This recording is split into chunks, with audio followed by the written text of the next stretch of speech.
So research integrity and falsification is an example of it. In conclusion, as I promised you in the previous slide, I always started with my last slide first for the obvious reasons that I tried to explain. Again, I'm trying to iterate and make sure that ethics committees are your friend. In Saudi Arabia, we are pragmatic in regulating research, but we are very dogmatic with the lack of integrity. We try to practice zero tolerance to the lack of integrity. However, when it comes to regulation, we are relating to the researchers, our colleagues, and they do mistakes, and we try to teach them the right way of conducting research. The presence of self-interest is a very important factor that forces us to step in and make sure that things are not getting out of hand because of conflict of interest. The history the history called for trusting researchers, but not blindly. We trust researchers, we trust physicians, we trust everybody who is trying to do healthcare providing effort. However, this trust comes with the price that if this trust has been breached, the trusted person is going to be held accountable for this trust. So this is what I'm going to conclude in the end. And now I'm going to build up to reach to that point.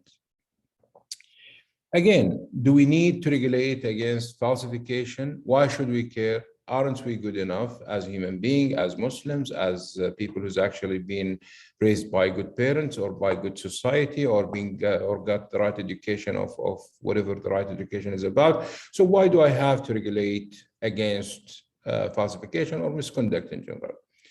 Too much versus too little regulation, why to regulate, and then the conclusion. So why should we care? Aren't we good enough? And with this question, I will try to give you some of the evidence that Dr. Qawi presented, and I'll add to them few more examples as you are going to see. This is the Nazi's experiment, and like Dr. Qawi said, that the back call for this research was a human need. They needed to know what happens in the human body biologically in freezing situations. And the calling for that, they want to help people. The way they did it was wrong. So we cannot, but based on this kind of experience, trust the best judgment of a person who has conflict of interest. Another conflict of interest, the very famous Milgram experiments in obedience to authority figures. This actually shows that a human being sometimes cannot be trusted to take the right decision. Milgram has an experiment with 3 stakeholders. The first is somebody with an authoritative voice, this person who gives order that this person has to follow. And this person is sending electric shock to this person who's actually receiving the electric shock. They designed the experiments that in the way that they made sure the research subject is this person. So this and this, number 1 and number 3, are part of the experiments. They are actually doing the experiments while this is the only research experiments. They are they are convincing this person that they are part of the experiment as with him, but actually matter of the fact that they were actually not part of the as a research group, but part as a researchers. So this person start to give order, give the first shock, which electric shock to this person. He cannot see him, but he hear his voice. The second order increased the electric shock, and so it comes to sometimes this person starts shouting, "I have heart attack, don't do this to me." And this person give affirmative order to this person to increase the dose of electricity or the electricity shot. And this person keeps screaming until this person elect to follow the order of that person to give a lethal dose to this person who has medical condition. So this experiments actually had some sort of a shocking information. That is, we as human beings tend to follow orders if it comes from an authoritative voice, even if it is not, if it's against our moral judgment. It's not right to torture people to the extent of induce harm, but those people has done it. So the outcome of it, we cannot trust our best interests sometimes. Another experiment, and it's become a very famous movie, a Stanford prison experiment. A professor at the University of Stanford wanted to assess the human being behavior changes when being given an authority. So he gets students, two group of students. They are both innocent. They are both powerless, and they don't have any kind of power over each other. But he divided them into two groups: group that was prisoners, and group who was actually the officer or law enforcement. So the prisoners are kept into the basement of the Stanford in a specific rooms that was designed for this experiment. Looks like or depict the jail situation. So we have jail warden or force law enforcement, students who has no power whatsoever, and only the power that given by their professor, that they are now the law enforcement, and people who has done nothing wrong, but accepted to be part of this experiment, and they are the people who's actually in prison. So this experiment shocked the out of it shocked the scientific ecosystem by giving information that mankind are most likely to be corrupted by power if you give him power, because these law enforcement became some sort of monsters in terms of practicing some sort of authority in a wrong way over those people. Some of them actually reporting being tortured by their colleagues, or as being played as their law enforcement. So closer than home, in British 2012, Black Friday riots in London. There was the Black Friday, which the prices dropped down and the shop starts at that specific time. People line up in front of the shop. So when the shops open, everybody rushed to the cheap prices that they have, and you can see people literally fights over goods, and it went out of the hand to the point of they start to ripping the places, and from that kind of small robberies to a bigger riots where they went to the streets and start to call for bigger kind of movements, and I think it continue for a few days, burning people properties and making or breaking law in every way that they can. So this is UK 2012, which is one of the leading countries when it comes to contemporary regulation and all sorts of regulation and ethics and medical and trading, and a lot of leaders in that domain who are talking about regulating these things, and still these things happens. So if you think that these actions are aliens and we have different kind of moral system that would stop us from going into these kind of decisions, next story is for you. Few years ago, I think 10 years ago,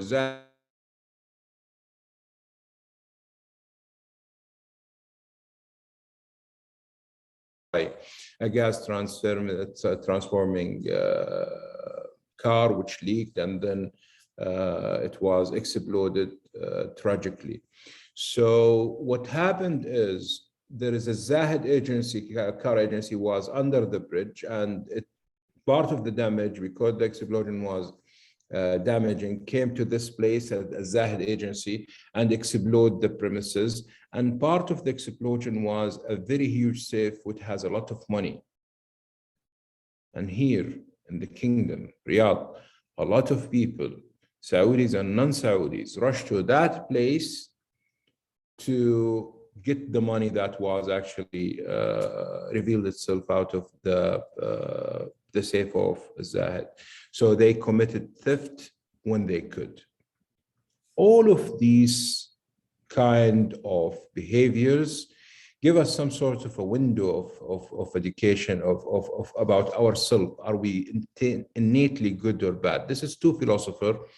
This one is a British philosopher who thinks that we are innately bad and we have to regulate everything to make sure that we are enjailed by regulations. And the other philosopher, which is a French philosopher, and his actually main thesis is that we are innately good and we need the regulations, and because sometimes we take wrong decision. Right or wrong, each one has his own point of view, but they both agree on the importance of regulation. So Jean-Jacques Rousseau, the French guy, man is innately good. Thomas Hobbes is the British guy, man is innately bad. And the social contract, which is some sort of agreement between, non-written agreement between us. Don't hit me, I will not hit you. If you hit me, I will take it to the state to solve it. Don't falsificate from research. If you did, and I will trust you. If you did, I will get it to the National Committee of Bioethics or whomever is taking care of regulating this. Good and bad in Islam. We are lucky that in Islam, usually, Islam aside, usually it is very difficult from outsider to judge if this misconduct or falsification was done intentionally or by mistake. But Islam gives a compass to the person himself to know if he has done this intentionally or if he had his judgment eclipsed by any other means, and he convinced himself that is okay to get an acceptance of a gift authorship or massage this data here or there, or make sure that this numbers is presented in this specific way. And the compass is الإثم ما حاك في نفسك وكرهت أن يطلع عليه الآخرون. Sin is what's make you feel uncomfortable in a way, and this is a bad translation to the very well articulated hadith, but the meaning of it is the most important thing. If you have this kind of moral discomfortability inside you, this is number one. Number two, you hate for people to know about it. So you are trying to hide it. So if you are trying to hide it and you have discomfortability about it, most likely this is a sin and you should refrain from doing it.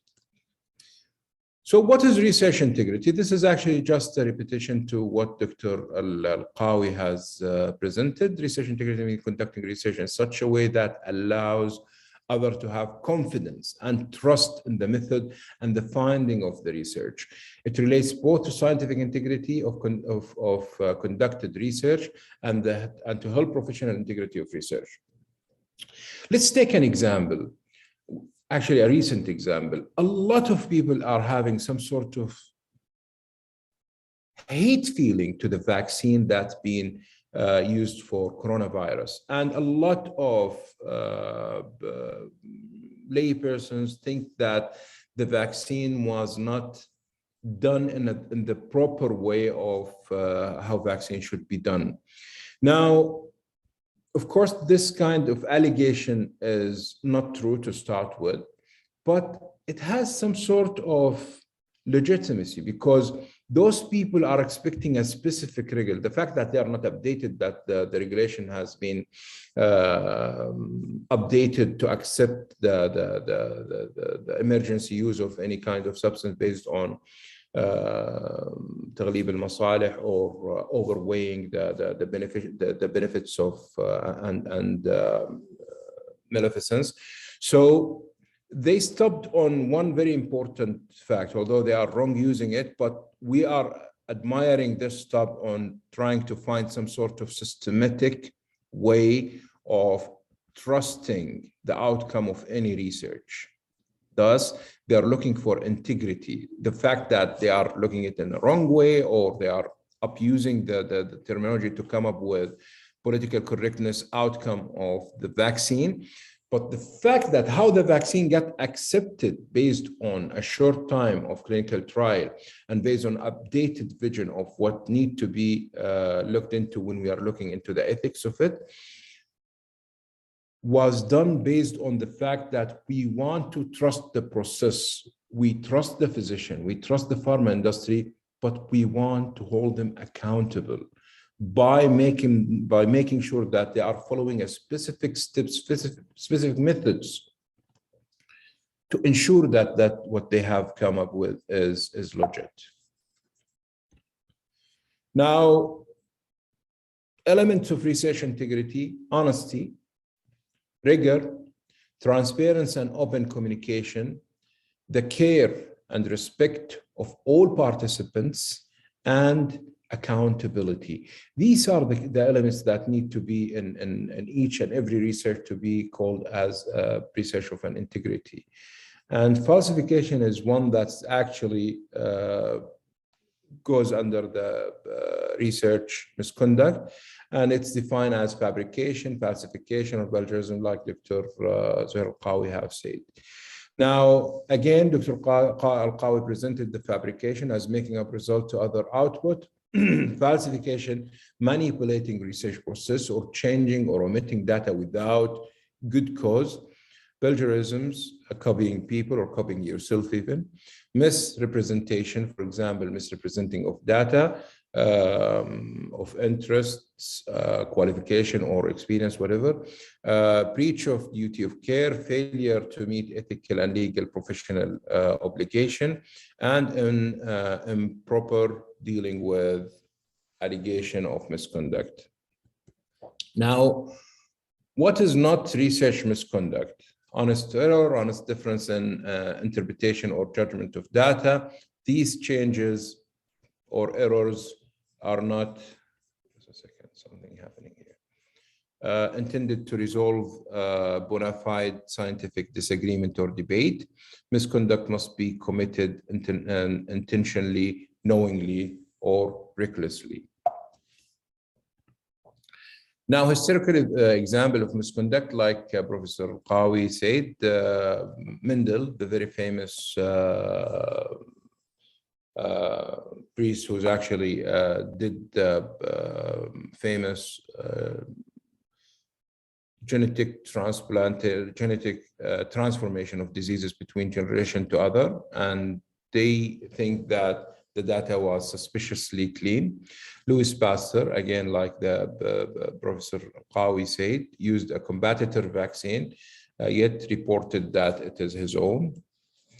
Now, more recent example, the James David Labour fabricated interviews of 20 research participants, falsified the urine specimens for those 20 subjects, caused the entry of false information, the study tracking and locating database, as stole intensive payments to travel expenses, reimbursement for participants. Another researcher, Rebecca Alzamir, former doctoral student, fabricated falsified data in her research notebook by multiple instances of using data results generated from one experiment to represent data results reported obtained from one or more entirely different experiments, fabricated and falsified data in her thesis, including radiographic films, computer image film, and so on and so forth. So this is the most recent example. And this actually strike a chord with me personally when I was doing my first PhD in Birmingham, in Bradford, 2003. I joined Bradford To conclude, Dr. Adlan. Okay, so I'll leave this story aside, so it's important to conclude now. Now, this is a slide before the last slide. Estimated grant funding associated with retracted article is $2 billion. $2 billion was invested in research that eventually got retracted. So talk about self-interest or the need for fabrication or the need for falsifications to put hand on one of the reasons could be to put hand on some of this actually huge source of fund. Last slide is my conclusion, not a new slide. You have seen this before. This or ethics committees are your friend. In Saudi Arabia, we are pragmatic in regulating research, but we do not tolerate the lack of integrity, the presence of self-interest, the history of call of trusting researchers, but not blindly. Thank you very much.